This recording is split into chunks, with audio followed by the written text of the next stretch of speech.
Hello friends, स्वागत है आप सभी का मेरे चैनल पे। तो आज की पूरे वीडियो में आपको आम की ढेर सारी रेसिपी आपको देखने को मिलेगी। तो चलिए स्टार्ट करते हैं। तो सबसे पहले हम बनाएंगे फ्रूटी। तो फ्रूटी के लिए अगर आप कच्चे आम ले रहे हैं तो 1 किलो कच्चे आम के साथ 1 पाव पका आम लेना होगा। तो फिलहाल यहाँ पे मैं कच्चा आम ही ली थी, लेकिन मेरे जो कच्चे आम थे वो मैं ला के रख दी थी और 2 दिन में वो पक गए थे हल्के। तो इसलिए मैं यहाँ पे पके हुए आम का यूज़ नहीं करूँगी। तो सिर्फ इन्हीं को मैं छील ली थी और उसके बाद इन्हें उबाल ली थी, 1 सीटी बस लगा दी थी। उसके बाद इसे मसल करके और अच्छी तरह से इसके गूदे को अलग कर लेंगे और गुठली को अलग कर देंगे। गुठली का कोई काम नहीं है, इसलिए उसे फेंक देंगे हम, और गूदे को हमें अच्छी तरह से हमें निकाल लेना है इसमें से।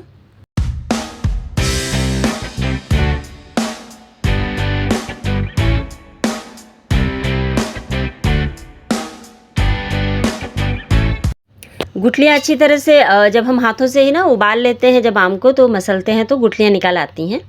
और जो पका हुआ आम रहेगा उसे हमें इसके बाद डालना है, उसे उबालना नहीं है। सिर्फ कच्चे अगर आप आम ले रहे हैं तो उसे उबाल लीजिएगा और उनका छिलका और गुठली निकाल के, और इस तरह से पके हुए आम को भी इसी स्टेज पे आपको डाल देना है इसमें।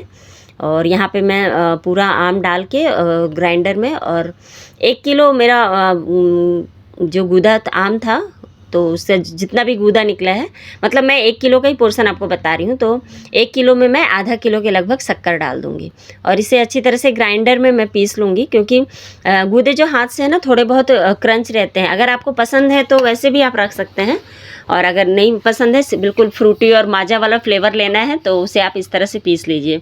ये देखिए, ये इतना गाढ़ा है, पर हमें इसे इतना गाढ़ा नहीं रखना है। अभी मैं वापस से उसी जार मतलब बर्तन में रख लूँगी जिसमें मैंने पहले मसला था, उसमें डाल के। और यहाँ पे 1 किलो आम था तो इसमें मैं 2 लीटर पानी डाल दूँगी।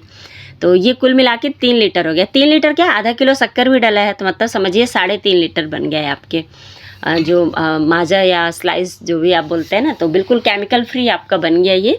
और इसे आप घोल के, और मैं इसे वापस जार में इसलिए डाल रही हूँ ताकि जो स्लाइस के या माजा के जो भी बॉटल होते हैं ना, वो मेरे घर पहले के रखे हुए हैं, तो मैं उसमें डाल दूँगी। तो बच्चों को बिल्कुल वही वाला फ़ील आने वाला है कि हाँ बिल्कुल रेडीमेड ही है, और रेडीमेड फ़ील आएगा और केमिकल बिल्कुल नहीं रहेगा। तो हम अपने बच्चों को बिल्कुल केमिकल फ्री एक फ्रूटी, माजा या स्लाइस जो भी कहिए वो आप अपने बच्चों को पिला पाएंगे।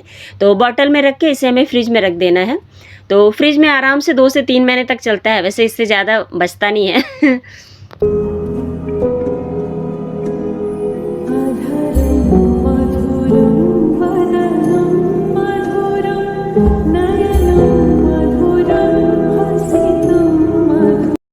तो अब हम इसे पीने के लिए ठंडा होने के बाद कैसे यूज़ करेंगे। अगर आपको फ्रूटी का स्वाद लेना है ना, तो इसमें आधा ग्लास इस जूस को डालिए और आधा ग्लास पानी डालिए, ठंडा पानी, तो बिल्कुल फ्रूटी का फ्लेवर रहेगा। और अगर माजा और स्लाइस का फ्लेवर लेना है तो बस इसी तरह से इसे डालिए ग्लास में, और 2-3 बर्फ़ के टुकड़े डालिए और इन्जॉय करिए अपने फ्रूटी, माजा या स्लाइस जो भी आप बोलना चाहें इसे। और कलर भी काफ़ी अच्छा दिख रहा होगा, है ना। देखिए बिल्कुल बॉटल्स में डल गए हैं, तो बिल्कुल लग रहा है कि बाज़ार से ही ख़रीद के ले आए हैं। तो बिल्कुल अब मैं स्टार्ट करने वाली हूँ। फ्रूटी के बाद जैम बनाएंगे। जैम भी बिल्कुल केमिकल फ्री रहेगा, तो आगे आपको वीडियो देखेंगे तो पता चलते जाएगा। तो जैम के लिए आप ना तोताफली आम का यूज़ करें। मैंने यहाँ पे तोताफली आम का यूज़ किया। अगर आपको ये नहीं मिलते हैं तो कोशिश करिएगा बिना रेसे वाले आम का यूज़ करिए, क्योंकि बिना रेसे वाला आम रहेगा ना तो फिर इसे आपको छानना नहीं पड़ेगा आगे, अभी मैं बताऊंगी आपको। तो सबसे पहले तोताफली आम को हम छील लेंगे और उसके बाद फिर इसे कट कर लेंगे। मैं यहाँ पे 3 किलो आम का आपको बताऊंगी। वैसे ये 5 किलो आम है। मैं इसमें आम पापड़ भी बनाने वाली हूँ, तो वो भी आपको दिखाऊंगी। आम पापड़ भी आप बना के पूरे साल भर के लिए रख सकते हैं, ख़राब नहीं होते हैं बगैर बिना केमिकल के। हाँ, फ्रिज का इस्तेमाल करना पड़ता है, बस इतना है। पर बच्चों को अगर बिना केमिकल की चीज़ें खाने को मिल जाए तो इससे अच्छी क्या बात होगी, है ना। तो यहाँ पे आम को सारा कट कर लेंगे। और यहाँ पे मेरा बड़ा बेटा बहुत ही हेल्प किया था, उसने पूरे आम को छील दिया था। मैं बस वीडियो बनाने के लिए इसे एक आम को काट रही हूँ, बाकी सारे आम भी उसी ने काटे थे। वो बोला था मम्मी ये आम को छीलना और काटना मेरे जिम्मे रहेगा, बाकी आप जैम बना लीजिएगा। तो स्पेशल थैंक्स दूँगी अपने बड़े बेटे को मैं इसके लिए। तो बस यहाँ पे मैंने आम को पूरे कट हो गए थे। उसके बाद इसमें मैं आधा ग्लास पानी डालेंगे, ज़्यादा पानी नहीं डालेंगे। तो ये मेरा 5 किलो आम है पूरा, तो मैं इसमें 1 सीटी बस लगा देंगे धीमी आंच पे, लेकिन इसको पकने के लिए छोड़ेंगे। तो धीमी बोले तो मीडियम टू स्लो ऐसा रहेगा। तो इसको इस तरह से मैं रख के और इसकी आंच भी धीमी कर दूंगी। तो एक सीटी लगने के बाद ये तैयार हो जाता है। ये सीटी मारेगा तब तक मैं आप लोगों को एक और अच्छी चीज़ और टेस्टी चीज़ बनाना सिखा देती हूँ, जो कि सभी को पसंद है, बच्चे बड़े बूढ़े सभी को। और इसके लिए कच्चे आम को ही मैंने इसमें से थोड़े से आम निकाल लिए थे और उसे शक्कर और मलाई के साथ पीस लेंगे। मतलब आधा किलो आम था तो उसमें मैंने 1 कटोरी पूरा मलाई डाला और 1 कटोरी शक्कर डाला है। इसे अच्छी तरह से बिल्कुल पेस्ट की तरह बिल्कुल महीन पेस्ट बना लेंगे। और यहाँ पे मैं टूटी फ्रूटी डाल रही हूँ, जो मैं वाटरमेलन के छिलकों से बनाई थी अपने, मतलब होममेड ही इसमें सब कुछ डल रहा है। तो आप मेरे पुराने ब्लॉग्स में देख सकते हैं मैंने कैसे बनाया है टूटी फ्रूटी। ये भी साल भर तक चलने वाला है मेरा। और इसे डाल के और फ्रिज में 8 घंटे के लिए रख देंगे। बस 8 घंटे बाद जैसे चाहे वैसे खाइए। तो हो गया ना बिना केमिकल मैंगो आइसक्रीम तैयार। तो चलिए, मेरा यहाँ पे आम भी सीटी मार दिया था, सॉरी कुकर। तो मेरे आम देखिए इस तरह से नरम पड़ जाते हैं बिल्कुल ये। और इन्हें ग्राइंडर में पीस लेंगे हम अच्छी तरह से ठंडा होने के बाद, क्योंकि ये मैं रात में इसे बॉयल करके रख दी थी और नेक्स्ट मॉर्निंग मैं इसको बना रही हूँ, क्योंकि ठंडा होने में समय लेता है, थोड़ा सा ज़्यादा क्वांटिटी था ना इसलिए। अगर आप तुरंत बनाना चाहते हैं तो बड़ी सी थाली में रख के ठंडा कर लीजिए, 1 घंटे में ठंडा हो जाता है। तो मुझे इतनी जल्दी नहीं थी, इसीलिए मेरे वीडियोज़ लेट से आए, क्योंकि मैं एक दिन दूसरे दिन बनाई, फिर भी वो मैं सोची थी शाम तक तैयार हो जाएगा। तो जैम तो तैयार हो गया था, बट जो आम पापड़ थे वो तैयार नहीं हो पा रहे थे। तो आम पापड़ बनाना तो सिखा दी थी, पर उसका लुक कैसा है, बनने के बाद कैसा दिखेगा वो भी दिखाना ज़रूरी था। इसलिए मैं मेरा वीडियो जो है 2 दिन लेट हो गया। 2 दिन मैं उसे सूखने के लिए छोड़ दी थी। तो यहाँ पे मैं जितना भी आम है वो सभी को पेस्ट बना लूँगी। और आम पापड़ भी इसी में मैं बनाने वाली हूँ, जैम भी। तो देखिएगा आगे कैसे कैसे बना रही हूँ।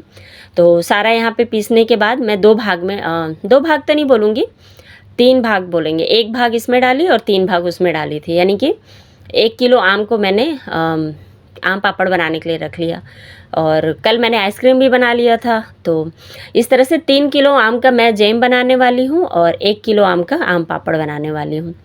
तो फिलहाल यहाँ पे 4 किलो ही हो रहा है ना, पर आइसक्रीम में भी आधा किलो गया और बच्चे थोड़ा बहुत ऐसे लेके खा लिए थे, तो इसलिए ऐसा हुआ है।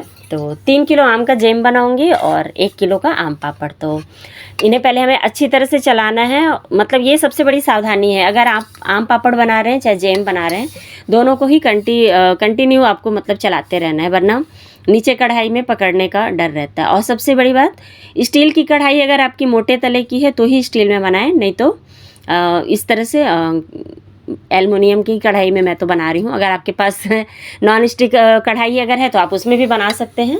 लोहे की कढ़ाई का यूज़ मत करिएगा, क्योंकि उसमें कलर थोड़ा सा डिफरेंट हो जाता है। और यहाँ पे मैं 3 किलो आम में 2 किलो शक्कर डाल रही हूँ। वैसे इसकी मैं थोड़ा सा हम लोग मीठा खाते हैं इसलिए, नहीं तो आप अगर 4 किलो आम लिए हैं ना, थोड़ा मीठा है अगर आम आपका, तो आप उसमें 2 किलो शक्कर डालेंगे तो भी काफ़ी है। पर ये जो मैं तोताफली आम लाई हूँ ना, ये थोड़े खट्टे थे, क्योंकि मैं हरे ही ले आई थी। पीले अगर होते तो इसमें मैं कम शक्कर डालती। और इसमें हमें डालना है जो आम पापड़ बना रहे हैं, इसमें कम लगता है, इसमें उतना शक्कर नहीं डलता है। और बिना शक्कर के भी आप बना सकते हैं, मगर बिना शक्कर वाला जो आम पापड़ होता है ना, उसे सिर्फ धूप में सुखाना होता है। तो मैं यहाँ पे बस 1 कटोरी डाली हूँ, 1 कप ही समझिए, मतलब 1 पाव से थोड़ा कम ही डाली हूँ। तो इससे क्या ना, हम फ़ैन के नीचे भी सुखा सकते हैं। तो यहाँ पे मैं थाली में ग्रीस कर रही हूँ शुद्ध घी से। शुद्ध घी ही लगाइएगा, क्योंकि बाकी जो तेल वेल होता है उसका तो फिर स्वाद आ जाता है, तो वो मज़ा नहीं आता है। और यहाँ पे जब गाढ़ा होने लगेगा हमारा बैटर आम का, तो इसे हम थाली में फैला देंगे। और थोड़ा सा आप और गाढ़ा करिएगा, क्योंकि मैं इसे थोड़ा पतले में ही डाल दी थी, तो इसलिए मुझे 2 से 3 दिन लग गए इसे सुखाने में। अगर आप थोड़ा गाढ़ा बनाएंगे तो आज बनाएंगे तो कल सूख जाता है, क्योंकि मैं दूसरा जब बैच बनाई थी ना आम पापड़ का, तो वो थोड़ा गाढ़ा बनाई तो बहुत ही जल्दी सूखा। तो देख लीजिएगा, अगर आपको जल्दी नहीं सुखाना है, मतलब 2 से 3 दिन वेट कर सकते हैं आम पापड़ खाने के लिए, तो थोड़ा पतला ही आप डाल सकते हैं। और इस तरह से मैं 2 थालियों में इसको, 1 किलो आम का मेरा 2 थाली में फैल गया था, बड़ी थाली थी मेरी। तो ये देखिए इस तरह से।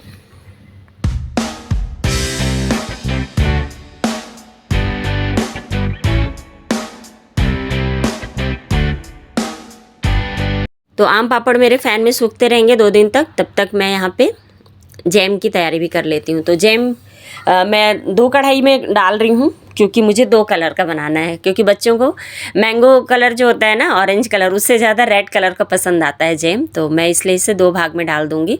और जो मैंगो फ्लेवर का है, मतलब फ्लेवर तो दोनों का ही मैंगो ही रहेगा, लेकिन जो मैंगो कलर का रहेगा ऑरेंज कलर का, उसे थोड़ा कम बनाऊँगी, क्योंकि रेड वाला ज़्यादा पसंद करते हैं बच्चे। क्योंकि शुरू में जो भी जैम आता था वो रेड कलर का ही आता था। तो यहाँ पे मैं फूड कलर का यूज़ कर रही हूँ इसको, मैंगो के जो बैटर है इसको रेड करने के लिए। तो 1 चम्मच मैं इसमें डाल दी हूँ मैंगो का कलर। तो ये इस तरह से पाउडर ही मैं डायरेक्ट डाल दी हूँ, तो इसे मैं चलाते जाऊँगी तो ये घुल करके आसानी से मतलब फैल जाता है उसमें।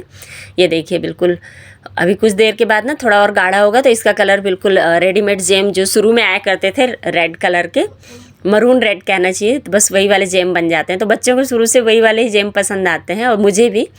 तो यहाँ पे मगर मैंगो फ्लेवर जैम जो बनता है तो मैंगो कलर का, तो इसे भी मैं, ये थोड़े से ना तोताफली आम जो होते हैं वो थोड़े से लाइट कलर के हो जाते हैं पिसने के बाद, तो मैंगो का कलर नहीं दिख रहा था, इसलिए मैं इसमें 1 चम्मच पूरा भर के ऑरेंज कलर डाल दूँगी। तो इससे इसका भी कलर ना बिल्कुल मैंगो का कलर आ जाएगा। तो बच्चों को ये वाले पसंद है। ये इसमें एक सावधानी क्या रखनी है, जब हम जैम जब ये पकने लगता है ना तो बबल्स बहुत बड़े बड़े निकल के आते हैं, तो छींटे भी पड़ने का डर रहता है, इसलिए ध्यान रखिएगा, थोड़े दूर से बनाइएगा। नहीं तो बड़ी सी थाली से आप ढक के भी इसे चला सकते हैं, तो छींटा नहीं पड़ेगा। यहाँ पे मैं डाल दूँगी अब नींबू। तो एक कढ़ाई में जिसमें ज़्यादा है उसमें पूरा 1 नींबू डालूँगी और इस वाले में आधा नींबू डालूँगी, मतलब 1.5 नींबू में 3 किलो आम में मुझे डालना है। तो ये नींबू क्या करेगा, जो हमने शक्कर डाला है ना उसे सूखने नहीं देगा, माने क्रिस्टल नहीं बनने देगा, और ये प्रिजर्वेटिव का भी काम करेगा, क्योंकि मैं इसमें ना तो सिरका डालने वाली हूँ ना कुछ और डालने वाली हूँ। और ये जैम भी मेरा पूरे टाइम बाहर रहेगा, फ्रिज में रखने की ज़रूरत नहीं है, ये ख़राब नहीं होगा। तो इसे अच्छी तरह से मिलाने के बाद जब ये थोड़े गाढ़े हो जाएंगे तो कैसे पता चलेगा, तो हम थोड़ा सा ना प्लेट में निकाल के इसे रख देंगे। वैसे तो मुझे बहुत लंबे टाइम से, मैं हर साल बनाती हूँ तो प्रैक्टिस हो गया है, पर आपको दिखाने के लिए मैं इसे रख रही हूँ। और थोड़ी देर रखने के बाद ना ये देखिए इस तरह से पलटने से ये बिल्कुल ना अपनी जगह से खिसकते नहीं है, मतलब ये तैयार हो गया। तो यहाँ पे गैस मैं कर दी हूँ बंद, और जैम ठंडा होने के बाद इसमें मैं, कांच की बर्नी में ही रखिएगा या जो चीनी मिट्टी की बर्नी आती है उसमें भी रख सकते हैं, तो ये पूरे साल चलेगा, ख़राब नहीं होगा। तो एक और आइटम जो बिल्कुल केमिकल फ्री है और आपके बच्चों के लिए भी और बड़ों के लिए भी सेहतमंद है। तो बस इसे अब हम रेडी करेंगे, किस लिए, जैम तो ज़्यादातर ब्रेड के साथ ही खाने में मज़ा आता है। तो किस किस को ब्रेड के साथ ही जैम अच्छा लगता है मुझे कमेंट में ज़रूर बताइएगा। तो चलिए यहाँ पे मैं पहले रेड वाले ही जैम लगाती हूँ ब्रेड में, और रेड वाला लगाने के बाद फिर ऑरेंज वाला भी लगाऊंगी। और जैसे ही मैं लगाई उसके बाद बच्चे खा भी लिए थे, जबकि ये जो मेरा ब्लॉग था ये शाम तक मतलब जैम तैयार हुआ था, फिर भी बच्चों को ब्रेड जैम खाने की पड़ी थी, तो मैंने चलो खा लो। वैसे ब्रेकफास्ट में और लंच में अच्छा ऑप्शन रहता है ब्रेड जैम। तो बस यहाँ पे रेडी हो गया मेरा एक जैम भी, और अभी आपको मैं आम पापड़ की रिव्यू भी दिखाने वाली हूँ।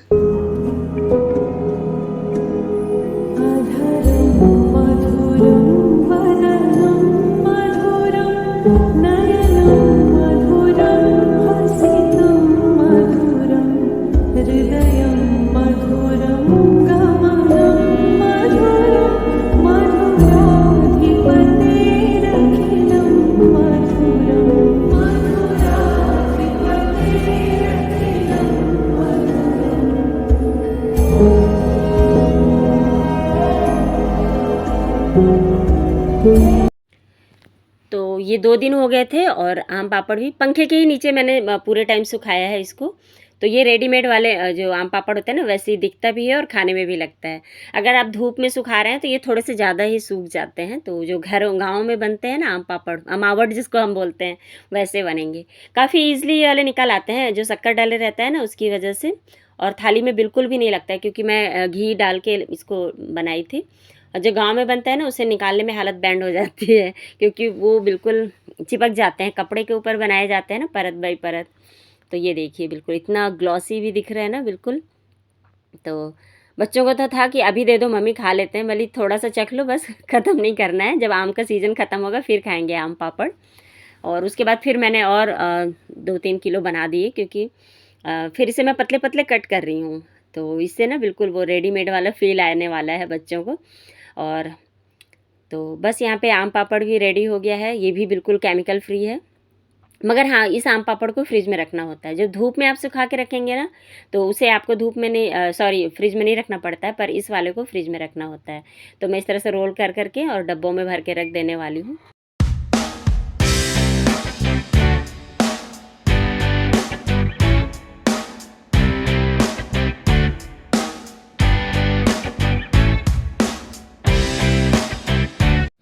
तो फ्रेंड्स ये लीजिए, आम पापड़ भी बिना केमिकल के रेडी हो गया है। और हाँ, इसे फ्रिज में रखना मत भूलिएगा। अगर फ्रिज में नहीं रखना है तो धूप में सुखा लीजिएगा। मैं तो फ़ैन में सुखाई हूँ। और यहाँ पे हो रही है आज योगा क्लास में मेरे जो अंतर्राष्ट्रीय योगा दिवस आने वाला है ना, उसकी प्रैक्टिस चल रही है। तो बस आज कुछ भी ब्लॉग नहीं बनाई, इसलिए बस इतना ही बनाई थी। और यहाँ पे हम लोग प्रैक्टिस कर रहे थे और साथ के साथ योगा भी हुआ। तो चलिए फिर, वीडियो अगर आपको बिल्कुल पसंद आया हो थोड़ा सा भी तो लाइक ज़रूर करिएगा, और चैनल पे अगर नए हैं तो सब्सक्राइब कर लीजिएगा। दोस्तों के साथ मेरे वीडियो शेयर भी किया करिए। तो फिर मिलूँगी नए वीडियो में, तब तक के लिए बाय बाय दोस्तों।